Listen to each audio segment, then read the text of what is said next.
Warning, this podcast may change the way you think about business, entrepreneurship, and money forever. The Conquistador Podcast was created for dreamers, entrepreneurs, and leaders who want to conquer their future.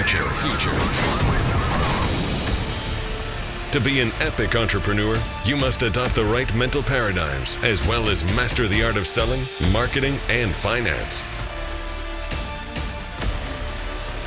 Now, it's time to welcome two serial entrepreneurs, leaders, husbands, and fathers who are passionate about sharing the strategies that are helping them excel in life and in business. Here are Mauricio Garcia and Hubert Humphrey. Well, hello, dreamers. Everybody out there who is a driven, determined dreamer who is following us on this podcast, I want to welcome you. My name is Mauricio Garcia, and as always, I am joined by my mentor, my friend, my partner, Hubert Humphrey. Hubert, how are you, sir? Doing great. Just glad to be with everybody here. Great new week started out. Awesome. Well, people that have been following this podcast know that we always talk about things that can help them excel in business. And one of the things that for sure is that they'll find valuable is understanding the law of high numbers and how can they make that be profitable in their business. I hear you talk a lot about that in private sessions and the conventions. So what do you mean by that? What do you mean the law of high numbers? I know many people in sales understand, rule of 80-20, stuff like that, but what do you mean about making the law of high numbers make the law of averages profitable? Well, anything that you do in business, any part of it, there is a law of averages. In other words, if you do a certain number of things, certain base things are going to happen. And once you know what the law of averages is, you want to quit being average. The law of averages is also the law of average and ordinary. It's another way of saying the same thing. And so to break away from being the average and ordinary, you've got to make the law of averages profitable, to make it be able to pay big for you, is you've got to go and put the law of high numbers to that law of averages. And a lot of things happen in there. We'll talk about that a lot as we go here today. And one thing I'll remind them, if you're going to stay small, if you're not going to try to get very big, you don't have to. A system's not that critical, but if you're going to go from low numbers, the law of averages, to the law of high numbers, you've got to have a vehicle. It's like if you're going to go from the Earth to the Moon, you've got to have the right kind of vehicle. You got to have a rocket ship that'll take you to the Moon. Well, your rocket ship to high numbers in our business is a system, because it will make you have a system whereby prospecting never stops, a system whereby first contacts never stop, invitations never stop, sales appointments never stop, system whereby making presentations never stops, system whereby closing business never stops.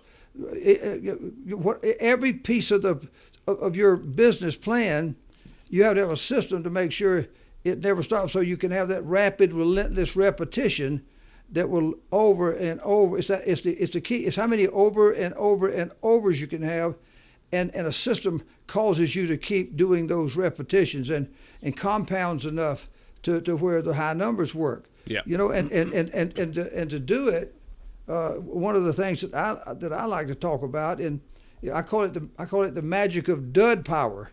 Of course, some of you may not understand what that means, but like duds versus studs, winners, losers versus winners. Yeah.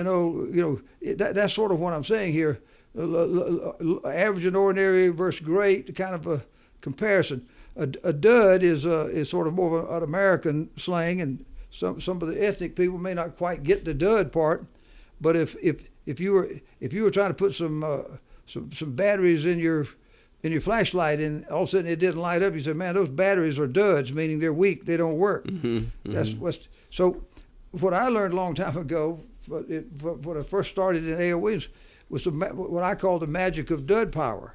That means that to me, the leader that ends up with the most duds, meaning the most recruits that don't do a lot, also is going to be the one that has the most studs, because he's going to go through enough numbers to yield the studs, the stars, the ones that'll produce. The person that gets the most no's is also going to be the person who gets the most yeses, because they went through the most. Mm-hmm. They sorted out the no's from the yeses, the duds from the studs. Like in the Bible, it talks about the wheat and the tares, the sheep and the goats. The whole gospel plan is about separation, good from evil, strong from the weak. So that's what I mean by this, and dud power. And another, I'll tell you what I'll do. I'll let you jump in there just a little bit before we can clarify some of that. And then I've got a couple of examples of how powerful dud power is. Yeah, I know one of the things I found very interesting is what you said in the beginning, which is just not think about these the high numbers just for the numbers per se, but there's a whole mentality, there's a whole paradigm about going high on on information, on skill, on all these different things, really to make everything work out for you. It's not just all about high numbers per se. And I don't know if I'm explaining that correctly, but there was some deeper level, some deeper paradigm here that I think we all need to grasp a little bit better. Well, Thomas Edison went through 10,000 failed experiments to get the light bulb to finally work. So he had to invent the light bulb format system that caused him to stay at it and do enough repetitions of the wrong thing so that it led him to the right thing. That's the point you're trying. Whatever your goal is, if you've got to have a high mentality of high numbers of effort, high numbers of, like if you're talking about prospecting, where you want to have a good successful agency or a good successful store or whatever it is you're trying to market, mm-hmm. You'd better have a high numbers mentality about how many potential. For example, if we were going to, if Ray Kroc was trying to set up a McDonald's in your town, if he was still alive and he was doing it, he would make sure somebody's done a marketing survey to know how many cars pass here, how many people live within how many miles of here. And it's better be a large number of people. Now, not every one of them are going to come in the store mm-hmm. and buy hamburgers and French fries, but he knows the law of averages. There's enough high numbers that it will yield the minimum law of averages to make the store profitable. It's when Sam Walton sends out his marketing, when he was live for Walmart, he had a whole team of people that would go get in airplanes and fly over the cities and find vacant land, go back and check the demographics, the traffic patterns, the population around there and everything, to see if there was enough high numbers that they could count on a minimum law of averages yielding them something to make it a profitable store. So any business had better be thinking high numbers. Like mm-hmm. Elon Musk for this SpaceX, for these things, I guarantee you, somebody, the scientists that were working on all that, they had to go through thousands and thousands and thousands of experiments to test out something. They didn't go out and say, well, it worked twice, that's good enough, let's give it a try. No. Well, absolutely. And I think previously to SpaceX, because they just build on top of they stand on the shoulders of giants like NASA. Obviously, there's so many thousands of more experiments in the past. Yeah. Anything you're doing, it's got to be enough high numbers to where it can yield the base amount that you want to be successful with. Awesome. Well, it's clear. What is not clear to me yet is, the way you describe, and obviously, dud, I'm understanding more what you mean by that. But you said leaders with the most duds, especially in the type of organization like the one you lead today, sees the leaders with the most duds win. And so there's a conflict in my mind here. How a dud, by having the most duds, how can you win? I mean, how can you build a team with a lot of people that you call duds and still win? How's that happen? There's a lot of things connected to that thought. One of them, the first thing is that in the process of running a system whereby prospecting and contacting and recruiting presentations never stops, and actually recruiting people never stops, you're going to bring a bunch of people in, And all you can do is give them a chance, and you don't know until you've got them in the game and giving them a chance. And in our business, we understand dud power. We understand that a lot of the people that are going to come on board are going to come in maybe and just get an education. Maybe they'll just come in and become clients only. For sure, they'll give us a referral. They'll lead us to something else. Now, they never took root and stayed and built big organizations and maxed out the whole opportunity. That's what I'm saying there. But they were valuable in their own place coming into the deal, and it led us.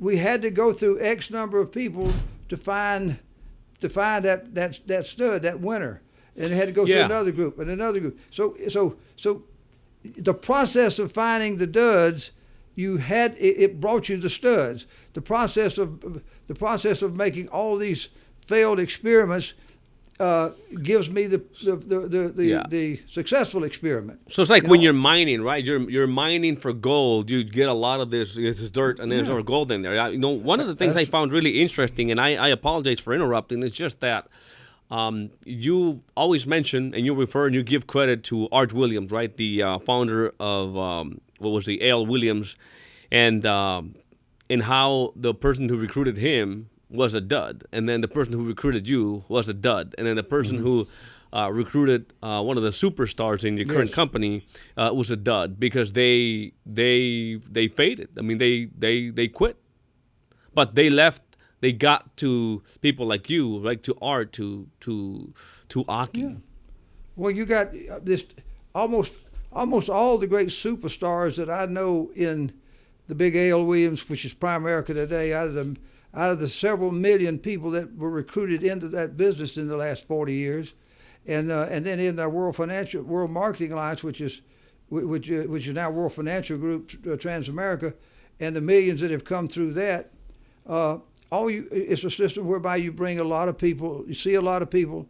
You got to have X number of prospects to make X number of contacts to have X number of people recruited, and even out of that large number of recruits, you got to go through a lot of them to find different levels of energy and ambition and hunger and desire, and obviously the higher you go up the mountain, the fewer people that are up there at the top, and that's just because the law of averages is taking hold. The law of averages is the gravitational pull in a business like ours. If you want to compare it to gravity, it's different people can ascend. Only a few people become astronauts. Only a few people have ever walked on the moon. Absolutely. Well, that's because it's a pretty big deal to leave Earth and end up walking on the moon. So it separates most of mankind who will never walk on the moon because we're not going to go through whatever it takes to get there.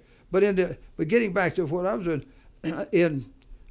like Art Williams, for example, Art Williams was a football coach, high school football coach down in Columbus, Georgia at that time.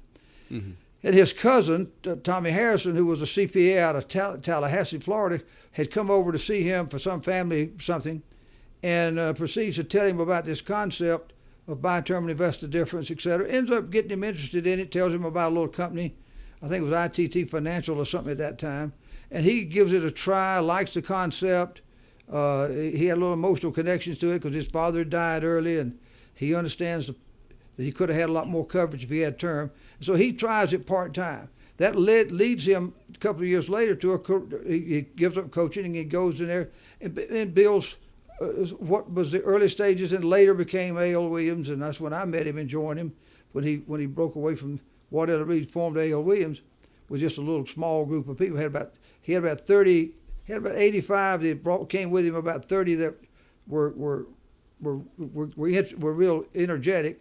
And so I meet him about that time, and from that point on, we did a lot of things together, built a great company. But it went through a lot of people. We went through 1.5 million recruits, ended up with about 400,000 of them licensed, about 100,000 of them securities licensed, and 10 million sales. But the guy that recruited him or introduced him to the business never joined. The guy that introduced me to this business was a little part-timer that didn't know much about it, ended up coming by to see me. I knew his father well. I knew him a little bit. And anyway, he couldn't answer questions, so I had to go down and get myself recruited into it. it was only 2 months old. And I get into the business, and the bottom line is that he hung around for about 3 or 4 months, but he faded away. He never drew an override off of me. I mean, that's a shame. That little guy fades away. I look at the people that helped us get, when we were in Denver, we opened up California, and to get Rich Thawley into the business, it took going through 1 or 2 or 3, about 7 or 8 different leaders that ended up getting this young guy named Rich Thawley into the business, and those people basically faded away over time, and he becomes a superstar. And then several people between him and Swan Wind lead to Swan Wind getting into business, and they fade away. And then you mentioned, like today, we've got Aki Rupani, who's with us. But the guy that recruited Aki Rupani, he faded away, never did anything either. And he became just a great superstar in our business today, making millions of dollars. So those people are very valuable.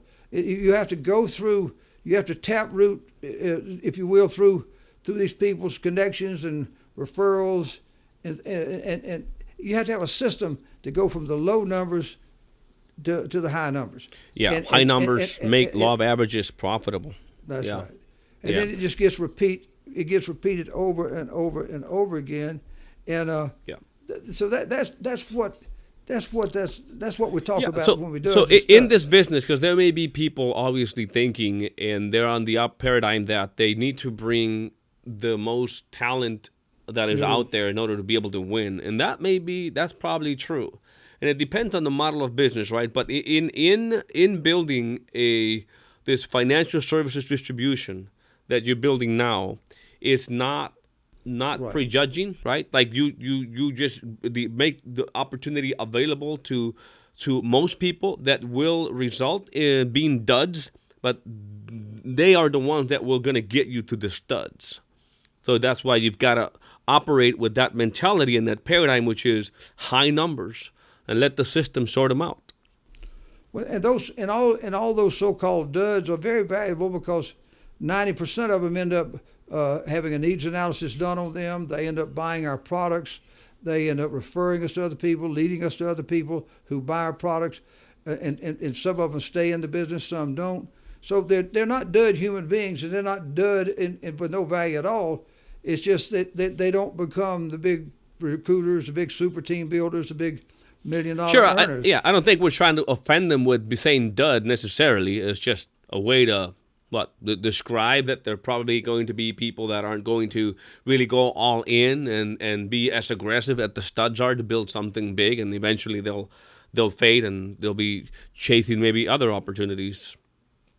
Well, that's the way it is, and some people are a little duddish early in their life and wake up 2 or 3 years later, or whatever, right? And the timing's different. And they become bigger producers. I know tons and tons of those kind of scenarios.